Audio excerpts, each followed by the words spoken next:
Hello students, as you know that annual exams are here, board exams are here. So I will teach you tense. This lecture will help you a lot in your exams. So look at the whiteboard. Tense revision exercise number 1. He did not sell his car. Who will tell the answer? Yes, you. He sold his car. Affirmative बनाएंगे तो आपको not का use नहीं करना है, ठीक है। Not का यूज नहीं करेंगे तो डिड भी नहीं आएगा। जब डिड नहीं आता है तो वर्ब का सेकंड फॉर्म यूज करना पड़ता है। तो आप यहाँ पर लिखेंगे ही सोल्ड हिज कार, ठीक है। ही सोल्ड हिज कार, ये करेक्ट आंसर है इसका। आपको सेकंड फॉर्म यूज करना पड़ता है। पास्ट इंडेफिनिट का अफर्मेटिव ओनली टेंस ऐसा है, पास्ट इंडेफिनिट के अफर्मेटिव में वर्ब का सेकंड फॉर्म आता है, केवल पास्ट इंडेफिनिट के अफर्मेटिव।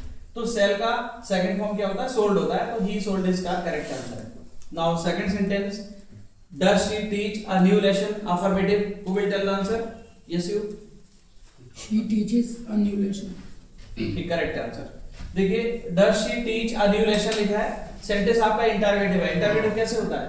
जब सब्जेक्ट से पहले हेल्पिंग वर्ब यूज करते हैं। सब्जेक्ट से पहले हेल्पिंग वर्ब यूज करेंगे तो इंटरोगेटिव फर्स्ट हो जाता है, ठीक है। क्वेश्चन मार्क लगा रहता है। ये हमने बचा लिया इंटरोगेटिव। बनाना कैसा है अफर्मेटिव? अफर्मेटिव में डू डज का यूज नहीं करते हैं। जब डज नहीं आता तो वर्ब के साथ में एस या ईएस ऐड हो जाता है। ये डज नहीं आएगा तो एस या ईएस ऐड करना पड़ेगा ही सी इट नेम होने पर। तो यहां पर हो जाएगा she teaches a new lesson, ठीक है। She teaches a new lesson, full stop कर देंगे। नेक्स्ट है third number, she makes toys change into past. इसको पास्ट में चेंज करना है, करेक्ट है। ये देखो अभी कौन सा टेंस है? सब्जेक्ट के बाद भी बनाता है तो कौन सा टेंस होता है? Present indefinite. सब्जेक्ट के बाद भी बनाता है तो प्रेजेंट इंडेफिनिट, ठीक है। और इसमें एस या ईएस भी लगा हुआ है। अब आपको बनाना है इसको पास्ट में, तो पास्ट का इंडेफिनिट बनाना पड़ेगा। जिस टेंस में ये रहता है पास्ट का भी वही टेंस बनाना पड़ता है। इंडेफिनिट में तो पास्ट का इंडेफिनिट बनाएंगे और पास्ट इंडेफिनिट में वर्ब का सेकंड फॉर्म आता है। तो मेक का सेकंड फॉर्म क्या होता है? मेड होता है, ठीक है। Now fourth number, please go there, negative बनाना you, Please don't go there. हाँ। ये सेंटेंस कैसा है? सेंटेंस कैसा बनाना चाहिए आपको, है ना। अगर सेंटेंस आपका V1 से स्टार्ट होता है तो इंपरेटिव सेंटेंस होता है। ये इंपरेटिव सेंटेंस है। प्लीज तो रिक्वेस्ट के लिए लगा हुआ है। ऐसे भी हो सकता है गो देयर प्लीज, प्लीज तो लास्ट में भी हो सकता है ना। तो ये इंपरेटिव सेंटेंस है, V1 से स्टार्ट हो रहा है। इसमें सब्जेक्ट और टेंस नहीं होता। लेकिन जब हम नेगेटिव बनाते हैं तो V1 से पहले डोंट का यूज करना पड़ता है। तो प्लीज तो आप लिखेंगे, इसमें लिखा हुआ है V1 से पहले क्या लगा देते हैं? डोंट लगा देते हैं। जब भी आपको नेगेटिव बनाना है इंपरेटिव सेंटेंस का तो V1 से पहले डोंट आता है। प्लीज डोंट गो देयर, ये हो जाएगा करेक्ट आंसर, ठीक है। नेक्स्ट है we shall help them, emphasise करना है। हाँ, अगर फ्यूचर टेंस को एम्फसाइज करते हैं तो शैल के प्लेस पर विल और विल के प्लेस पर शैल आता है। तो यहां पर देखिए शैल लिखा हुआ तो आप क्या कर देंगे? विल कर देंगे। और शैल की जगह विल कर देंगे तो एम्फसाइज हो जाएगा, ठीक है। वी विल हेल्प देम, इस तरह से आपको आंसर देना है। नेक्स्ट है let her play here, negative बनाना है। लेट वाले सेंटेंस का नेगेटिव कैसे होता है? करेक्ट। Object. देखिए लेट वाले सेंटेंस का हम नेगेटिव बनाएंगे तो ऑब्जेक्ट के बाद नॉट आता है विदाउट हेल्पिंग वर्ब। इसमें कोई हेल्पिंग वर्ब नहीं आती, कोई टेंस नहीं है इसमें, इसलिए हेल्पिंग वर्ब का यूज नहीं होता। यहां पर आप नॉट का यूज करेंगे, ठीक है। जब भी लेट वाला सेंटेंस आएगा तो ऑब्जेक्ट के बाद आपको नॉट लगा देना without helping verb. Let her not play here, let her not play here, ये आंसर हो गया आपका, ठीक है। Now next 7 number, he failed last year, negative without changing the meaning. Structure एकदम सही से पढ़ना है आपको। ऐसा नहीं कि हमने देखा नेगेटिव बनाना है और हमने सीधे बना दिया ही did not fail last year, wrong हो जाएगा। आगे बढ़िए, क्या लिखा है? Negative without changing the meaning, मतलब मीनिंग चेंज नहीं होना चाहिए और सेंटेंस आपका नेगेटिव भी हो जाए। Yes, He did not pass last year. Correct है। तो आपको ऐसे में क्या करना पड़ेगा? जब ये इंस्ट्रक्शन आता है विदाउट चेंजिंग द मीनिंग वाला, तो इसका जो मेन वर्ड रहता है, मेन वर्ड फेल है, इसका अपोजिट क्या होगा? पास हो जाएगा। टेंस कौन सा है? सब्जेक्ट के बाद V2 लिखा है तो पास्ट इंडेफिनिट है। नेगेटिव बनाने के लिए पास्ट इंडेफिनिट के एच भी लगाएंगे आप।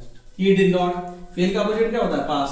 He did not pass last year, he did not pass last year, ठीक है। 8 नंबर है she plant flowers, past progressive बनाना है। Will tell yes, correct.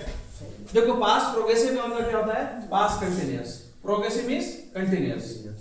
हाँ, तो पास्ट कंटीन्यूअस के एच में क्या होती है? वाज वर्ब होती है। आप वाज वर्ब का यूज करना।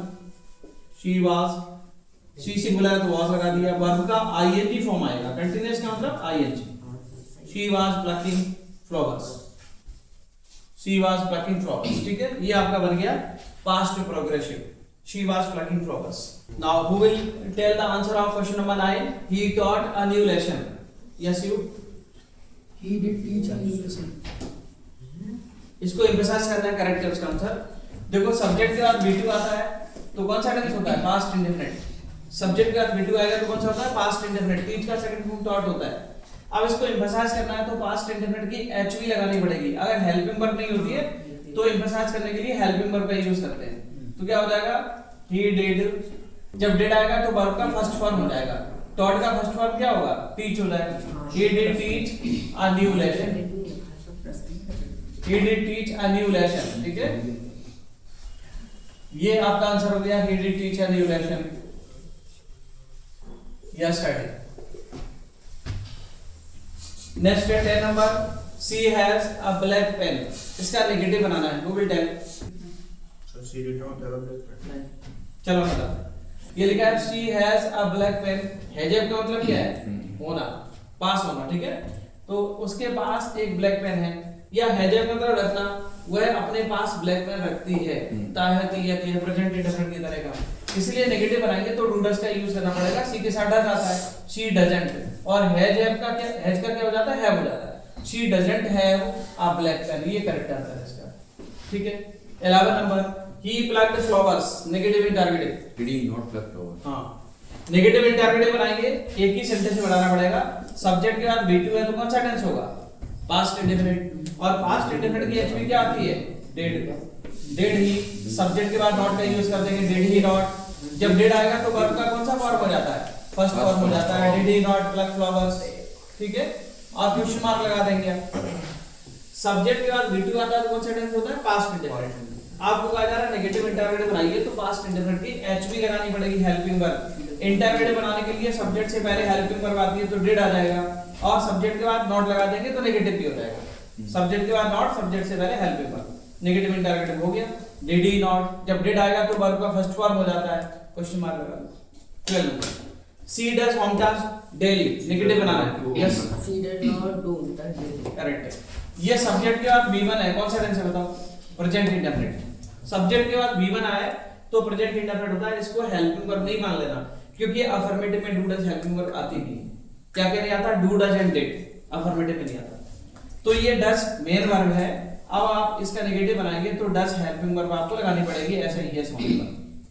नॉट लगा दो, सी डज नॉट।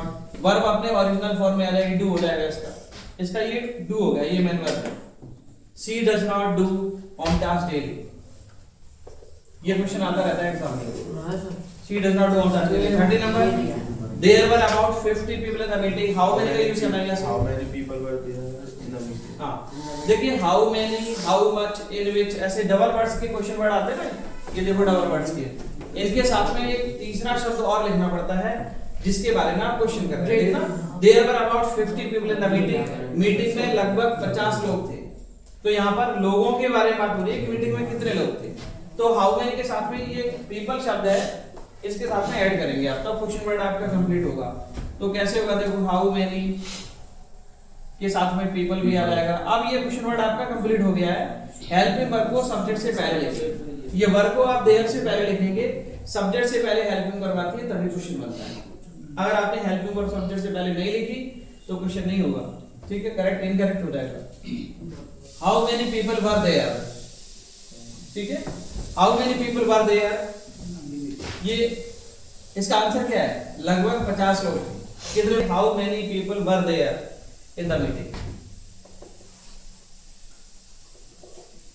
ठीक है? और क्वेश्चन मार्क नोट कर देंगे। फिर से देखिए क्या लिखा है? There were about 50 people in the meeting. जब भी how many, how much, in which ऐसे डबल वर्ड्स के क्वेश्चन वर्ड आते हैं तो एक तीसरा शब्द और आता है क्वेश्चन बनाने के लिए, जिसके बारे में आप क्वेश्चन करना चाहते हैं, पीपल के बारे में करना चाहते हैं। तो हमने क्या लिखा? हाउ मेनी पीपल, ठीक है? हेल्पिंग वर्ब को सब्जेक्ट से पहले लिखा, वर देयर, ये हो गया वर देयर, ठीक है? ये तो आंसर है, इसको हम हटा देंगे। How many people were there और इन द मीटिंग एक्स्ट्रा बचा हुआ वो लिख दीजिए, क्वेश्चन मार्क लगा दीजिए, ठीक है? इसका आप आंसर कहेंगे तो ये आंसर निकलेगा इसका। देखो how many people were there in the meeting, meeting में कितने लोग थे? तो इसका आंसर क्या आएगा? मीटिंग में 50 लोग थे, अबाउट 50, ये तो आंसर है। Mohan studies in Delhi public academy, in which का यूज करना है? इन विच के साथ स्कूल भी आना चाहिए। हाँ तो है ना, हाँ लिखा Academy स्कूल लिख लो इसके साथ। चलो मैंने लिखा। ऐसे में लिख दिया था। in which school हाँ। does Mohan studies? चलो इन विच स्कूल का यूज करना है आपको, Mohan studies in Delhi public academy. Then which school does Mohan study? हाँ तो इन विच स्कूल से आप क्वेश्चन करेंगे, इसका मतलब स्कूल का नाम पूछ रहे हैं, तो स्कूल का नाम हटा दीजिए, ये तो आंसर है, ठीक है, ये तो आंसर है। तो आप लिखेंगे यहाँ पर इन विच स्कूल, ठीक है, इन विच स्कूल। अब सब्जेक्ट के बाद ये वर्ब का फर्स्ट फॉर्म कौन सा टेंस है, प्रेजेंट इंडेफिनिट। ऐसा ही एस लगाओ तो टू डज में क्या लगाओगे, does. In which school does Mohan, ठीक है। जब टू डज आ जाता है तो फिर ऐसा ही एस नहीं लगता, तो अकेला स्टडी आ जाएगा। ये हो गया question. In which school does Mohan study, Mohan किस स्कूल में पढ़ता है, आंसर ये है, ठीक है ना। Farmer was ploughing his field, what का What was farmer doing? What was farmer ploughing कर सकते हो ना, डूइंग कर सकते हो, ठीक है ना। प्लॉइंग हिज फील्ड इसको आप हटा देंगे तो आंसर क्या हो जाएगा, व्हाट वाज फार्मर, ठीक है, व्हाट वाज फार्मर डूइंग, ये हो जाएगा, what was farmer doing. Doing क्यों लगा दिया हमने, अब किसान क्या कर रहा था, अपना खेत जोत रहा था, ये answer. Now we will study gap filling of tense. तो फर्स्ट सेंटेंस देखिए आप, she always dash the truth, yes you. She always speaks the truth. हाँ, देखो इसमें स्पीच क्यों आएगा आपको बताते हैं। कुछ वर्ड्स ऐसे रहते हैं जो एडवर्ब ऑफ फ्रीक्वेंसी होते हैं। एडवर्ब ऑफ फ्रीक्वेंसी का मतलब क्या होता है, किसी काम के रिपीटिशन को बताते हैं, कोई काम कितने बार होता है। जैसे ऑलवेज मींस हमेशा, नेवर मींस कभी नहीं, है ना, ऑफन मींस अक्सर। इस तरह के कुछ शब्द आएंगे तो आप समझ जाना प्रेजेंट इंडेफिनिट है। क्या क्या वर्ड्स आ सकते हैं, always, never, usually, hardly, scarcely, rarely, seldom, daily, everyday. Daily everyday भी आ सकते हैं, जनरली, ठीक है ना। जो रिपीटिशन को बताते हैं या रूटीन को बताते हैं, ये कितनी बार कोई काम हो रहा है, तो वो प्रेजेंट इंडेफिनिट होता है। ही सी इट नेम होने पर वर्ब के साथ में एस या ईएस ऐड होता है, तो ये वाला ऑप्शन करेक्ट है। मीनिंग देख लो, she always speaks the truth, वह हमेशा सच बोलती है। He dash me 2 days ago, yesterday, last day, that day, ago। अगर ये शब्द आते हैं तो पास्ट इंडेफिनिट होता है, और पास्ट इंडेफिनिट में क्या आता है, वर्ब का सेकंड फॉर्म आता है। देखो yesterday, last day, that day, ago, इससे पास्ट इंडेफिनिट पता लगा। पास्ट इंडेफिनिट में वर्ब का सेकंड फॉर्म आता है, तो सेकंड वाला ऑप्शन करेक्ट है। मीट का सेकंड फॉर्म क्या होता है, मेट, इसलिए वो वाला ऑप्शन करेक्ट है, ठीक है। नेक्स्ट देखिए, it is still raining here.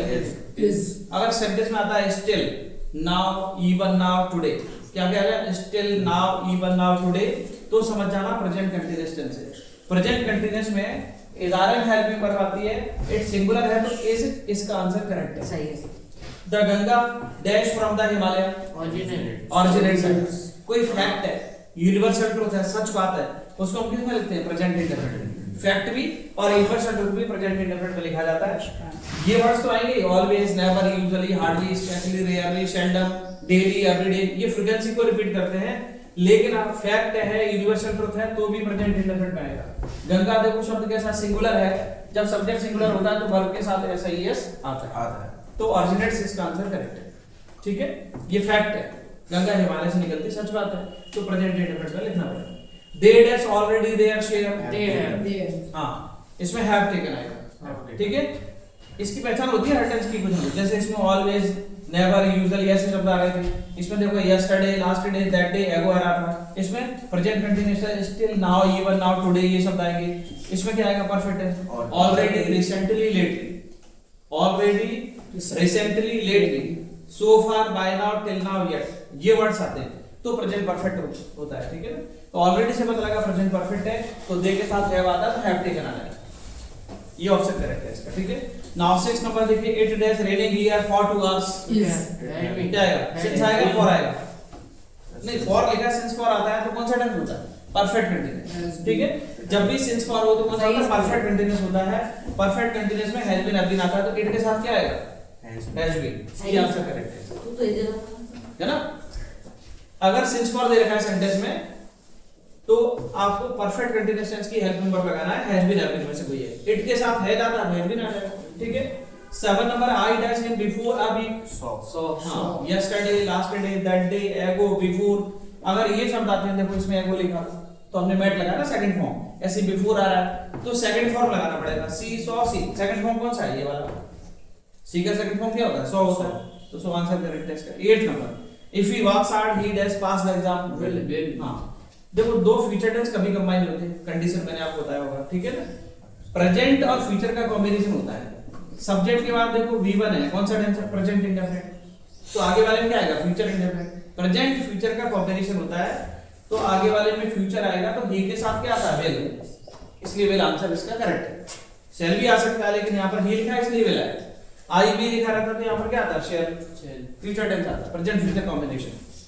9 number है I wish I dash the captain of the team. I wish का मतलब क्या होता है? काश। जब सेंटेंस में हम कुछ होने की इमेजिनेशन करते हैं तो सारे सब्जेक्ट के साथ वर आता है, चाहे सब्जेक्ट आपका सिंगुलर हो चाहे प्लुरल हो, ठीक है। आई विश का मतलब काश होता है, तो काश का मतलब हम सोचने लग गए, इमेजिनेशन करने लग गए, ठीक है। तो सारे सब्जेक्ट के साथ क्या आता है? वर आता है, तो आंसर कौन सा करेक्ट है? वर, ये बात, ठीक है। Next 10 number, he is going to speech to deliver. अगर एक सेंटेंस में डबल वर्ब्स आती हैं, एक सेंटेंस में डबल वर्ब्स आती हैं, तो सेकंड वर्ब आपको 2 + V1 करके लिखनी पड़ती है। तो देखो इसमें एक तो गोइंग वर्ब है, दूसरी वर्ब क्या आ रही है? डिलीवर, ठीक है। तो 2 लगा के आपको लिखना पड़ेगा, इसलिए आंसर आपका ये वाला करेक्ट है, टू डिलीवर, ठीक है। समझ आया? ठीक है, थैंक यू।